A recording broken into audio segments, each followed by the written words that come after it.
ओम शांति। गीता के 13वें अध्याय का 14वां श्लोक। कल से आगे। अगर हम परमात्मा को पाना चाहते हैं तो हमें अपनी कामनाओं वासनाओं से रहित होना होगा, तभी हम परमात्मा को पा सकते हैं। तो हमें मूर्ति बनने के लिए छैनी, हथौड़े और ज्ञान की आवश्यकता है। तीनों के सहयोग के बिना ये असंभव है।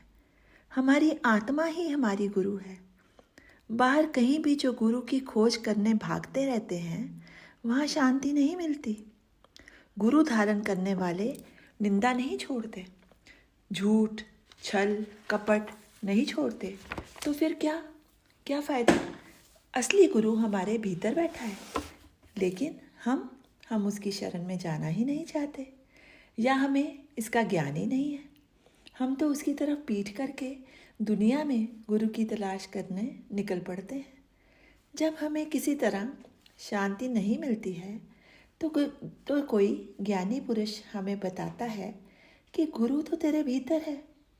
ये वह गुरु है, आत्मा, जो हम गलत करने लगेंगे तो तुरंत हमें रोक देगी, हमें मार्ग सुझाएगी। सो हे मनुष्य, तुझे परमात्मा की अनुभूति तभी होगी जब तू आत्मा रूपी शरण में होगा, क्योंकि परमात्मा का कोई रूप नहीं है, उनकी तो अनुभूति ही होती है। वही परमात्मा है।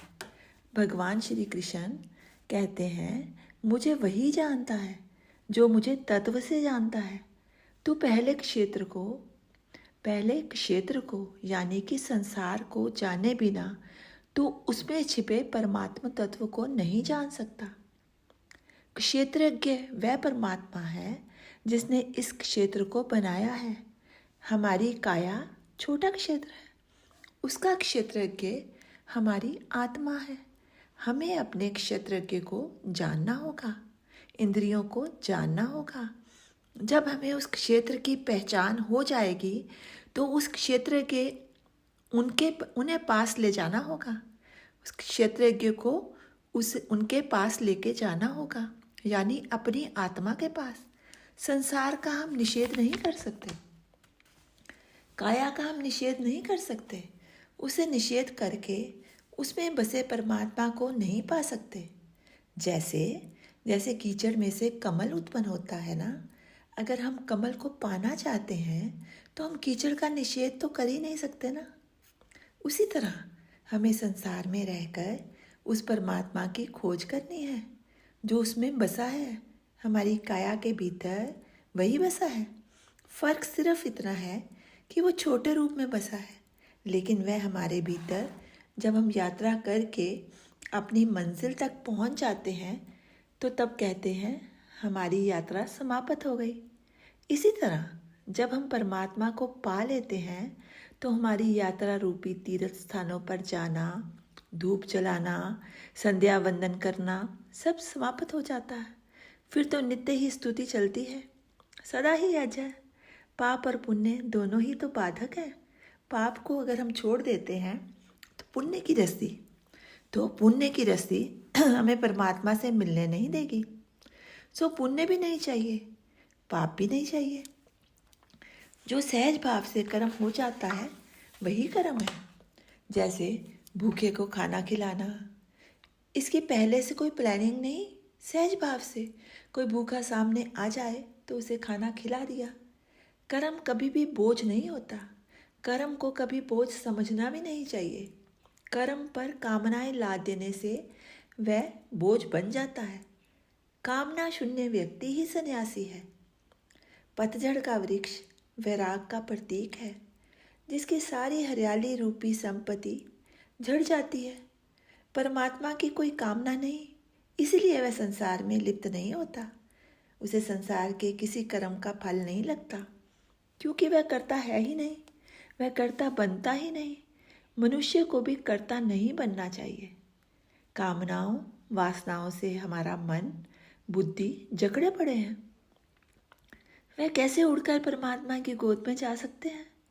हमारी आत्मा स्वतंत्र है, स्वतंत्र ही उड़ सकता है, लेकिन हमने अपने अज्ञान के कारण उस स्वतंत्र आत्मा को हम देख ही नहीं पाते। तत्व वह होता है जिसे पोषक तत्व और देने से वह फलता फूलता है। जैसे हर व्यक्ति में उसका एक खास तत्व होता है, जिसे उभारा जाए तो वो ज़्यादा उभरता है।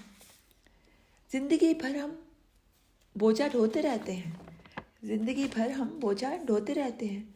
बोझा तो बोझा ही है ना, चाहे वह सोने का हो या लोहे का। उठाने को तो बोझा ही है ना। दो गधे किसी कुम्हार के घर जन्म लेते हैं।